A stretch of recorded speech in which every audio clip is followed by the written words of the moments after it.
everyone, and welcome back to my channel.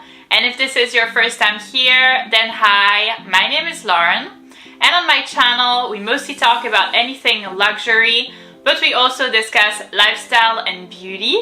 So if you're interested in any of these topics, please consider subscribing to my channel, and we'll get started with the video.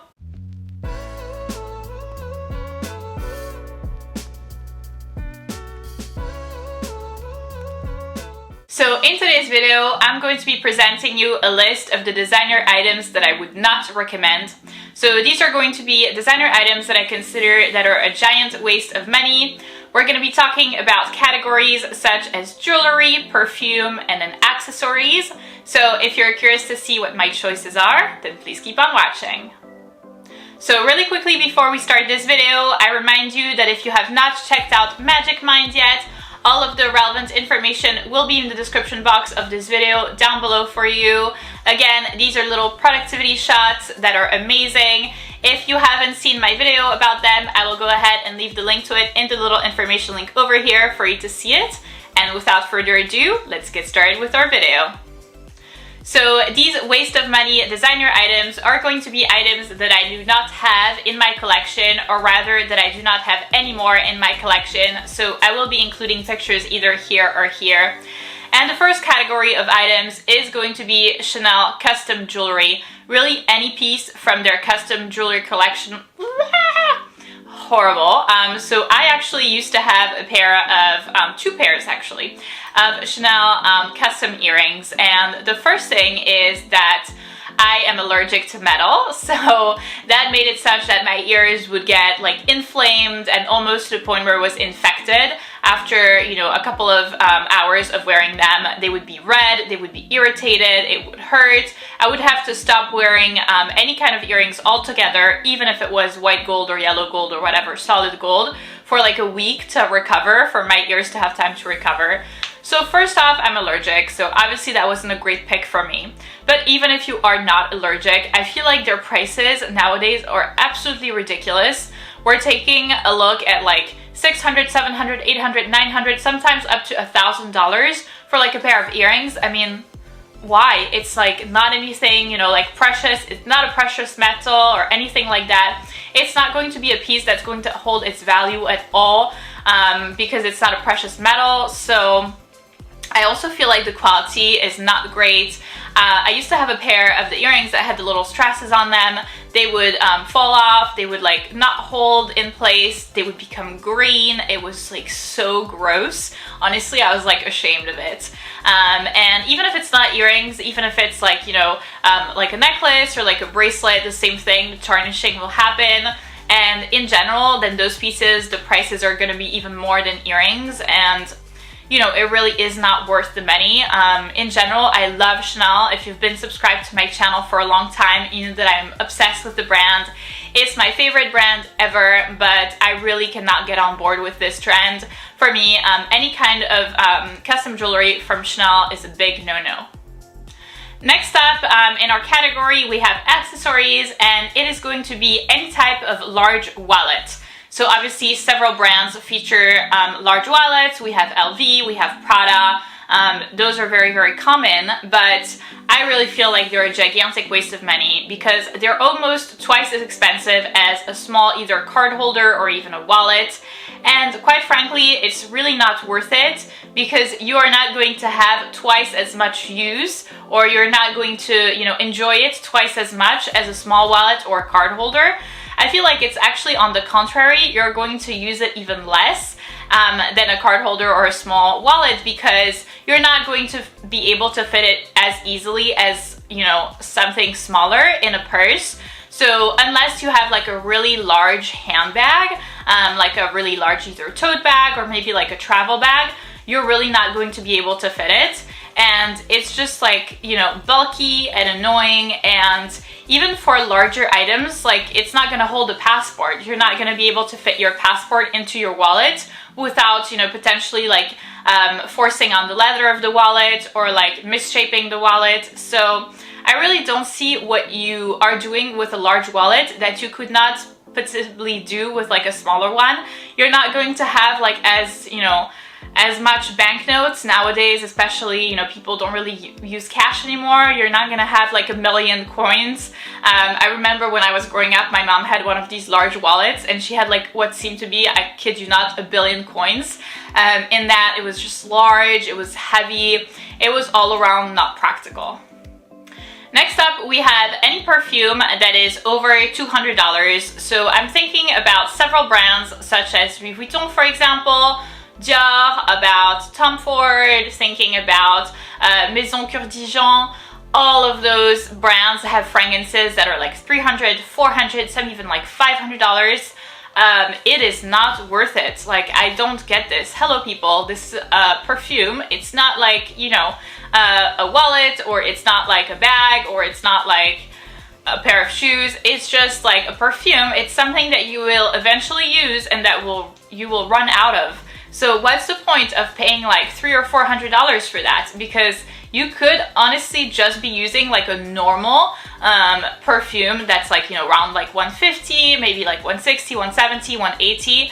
That is still fine, but there is not going to be such a big difference in between these perfumes that are at that price range, let's say like $160. There's not going to be a difference in between the perfume that's like $160 versus the perfume that's like $350. Honestly, there's not going to be.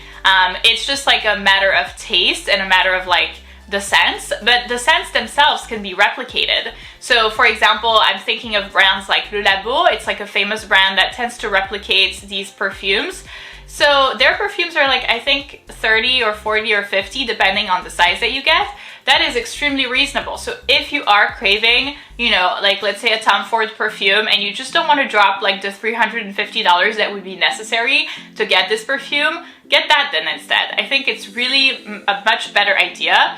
I feel like these perfumes that are like $350, you're paying for the packaging, you're paying for the brand, you're paying for, you know, their reputation, but it's a perfume. So it's not something that's gonna show in that, you know, in that sense. It's not like a necklace. Okay, yeah, you're paying for the Van Cleef. Sure, it's their reputation. Sure, you're paying for that, the packaging, the designer stuff. Okay, I get that. But like, that makes sense because people see it. It's a perfume. Like a perfume, people don't see it. So I've never really been able to understand like why people would, you know, drop that kind of money on a perfume. And when I see the people that do that, it's not necessarily people that have an unlimited amount of money. On the contrary, actually, it's people that don't have as much money as you would expect. Alright, so next up we have a designer engagement ring. So I'm thinking, for example, about Cartier, thinking about Tiffany's, and I know what you're gonna tell me. I feel like a lot of people are going to be enraged about this category. So you're gonna first tell me, oh, but you have Cartier, you have Cartier pieces. Yes, that's true, I do have Cartier pieces, but I would never get a Cartier engagement ring. Simply because I really feel like nobody is gonna be able to tell that it's a Cartier ring. And the price difference in between this Cartier ring and anything else that has the same diamond weight and the same like carat weight, the same shape, the same size, anything is gonna be a super large difference because of course it's Cartier, so you know they mark their prices up by a wide margin. So while it does make sense in my mind to get like, you know, a love bracelet or like a Juste un Clou ring or whatnot, because it's iconic, because people can tell, because it's, you know, something that's like unreplicated that you could not be getting elsewhere. You're not gonna get another Juste un Clou bracelet from another brand. You could as easily, very easily, get your designer engagement ring. You could get that look from an unknown brand that has the same, you know, like clarity of diamond and all that for so much less money. So I don't understand why people would, you know, drop like $50,000 on a Cartier engagement ring when you could be paying like 20 or 25, 30 for something that just doesn't have the brand. Same thing with Tiffany's, honestly, if not worse, because I feel like the prices are much higher in Tiffany's. You're not going to have your blue box everywhere with you. You're not going to be like, you know, wearing your blue box on your finger. So I really don't understand the whole thing. I personally would not want an engagement ring that is designer. I love designer stuff, you know me. I absolutely love that. I'm within like the luxury community. It's something that's important to me. I appreciate it. but I would never want a designer engagement ring. On the contrary, I would want like an unknown brand, number one, and potentially even a lab-grown diamond, just to be able to save the money. And what I would prefer from the guy is that with the price difference in between this lab-grown diamond and, like, you know, the real deal, I would prefer to get like a Birkin bag or something that's, you know, iconic, something that's here to stay, like an investment purse. That means a lot to me, and that would mean more to me than having, you know, like a real diamond instead of having the lab-grown one plus the Birkin. So I would prefer to have that, but that obviously means no designer engagement ring. And lastly, we have the Gucci GG initials belt.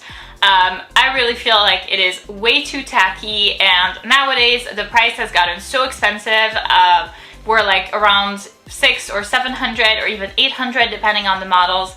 It has become ridiculous. Let's remember that it's Gucci, it's not like Hermes or anything. The prices in general for belts and like small leather goods like that has risen so much throughout the brands. I was looking at a Dior belt earlier and I was shocked to find out that it was like $800. My mind went, oh my god, it's like way too much. In general, I feel like Gucci is basically the opposite of old money. If you've been subscribed to my channel for a while, you know that I'm obsessed with the old money aesthetic. I love looking at, you know, anything on Instagram that has to do with old money, like old money lifestyle. I love watching videos from Constance, the Stadt guy. So that's kind of my thing, but the Gucci GG belt is basically the opposite of that. It's very much like in your face, big logo, very non-quiet luxury, very out there and tacky, and that for me is number one, not my style, but also not worth the money. I really don't feel like a belt should cost this much. So that's it for this video, guys. Thank you so much for watching. Again, as usual, it's not because you have these items that you're anything less than. It's just in my mind, these items do not suit my lifestyle and just in general are not worth the money. But obviously opinions differ. It doesn't mean that I have the best opinion or anything like that, because that's definitely not the case. So if you did enjoy this video, please give it a big thumbs up, subscribe, and I'll see you in my next one.